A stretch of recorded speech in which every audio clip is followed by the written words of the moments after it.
Good morning mga ka-fishing.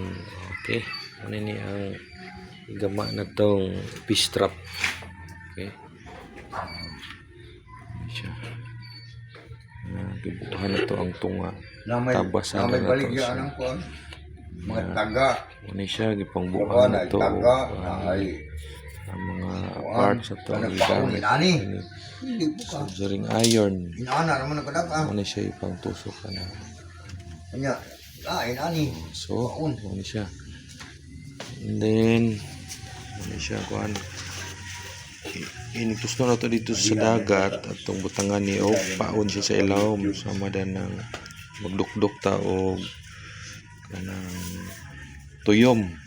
Dukduk na itong tuyom ito itong butang sa ilaw. Isaw-saw na to sa ilaw. Mo na ito ilubong to sa dagat. Itusno na to yung butangan itong bato sa sikakilid arong dili siya mo lutaw. And then mga butangan po na to siya og payaw. Ito ang gamitan aron sa mo tunlo.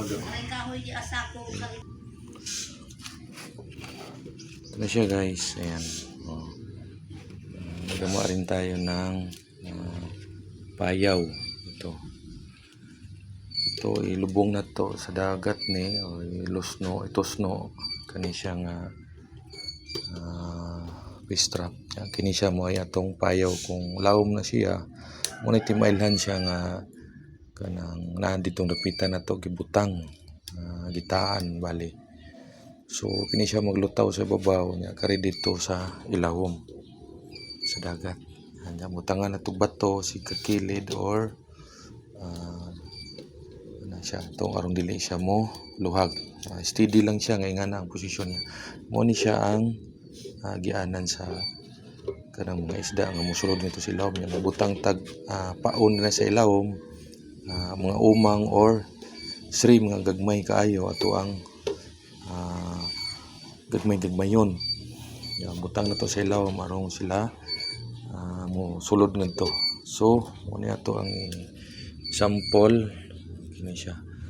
Nagkuan ta og iyahang nylon mga 3 ka metros ang bitason niya kay aton si lawom. So di man po ni siya angayan og ipailawom yon kana arang mga patuhod or pahawak ang giladmon niya nga tubig.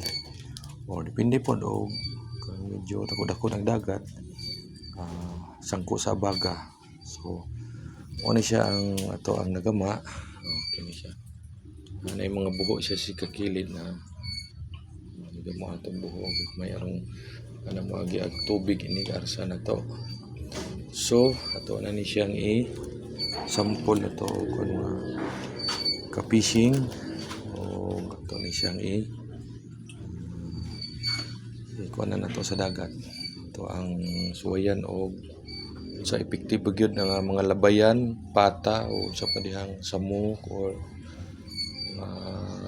muda o kaon sa ato ang hatag nga mga paon tuwa aning sulod sa atong pastrip na plastic bottle. Okay, mora to daghang salamat. Maayong mudto ka na tong tanan. Abangan ninyo ang susunod na to nga video kung magbukad na tapuhon sa ato ang fish trap. Okay, daghang salamat. God bless.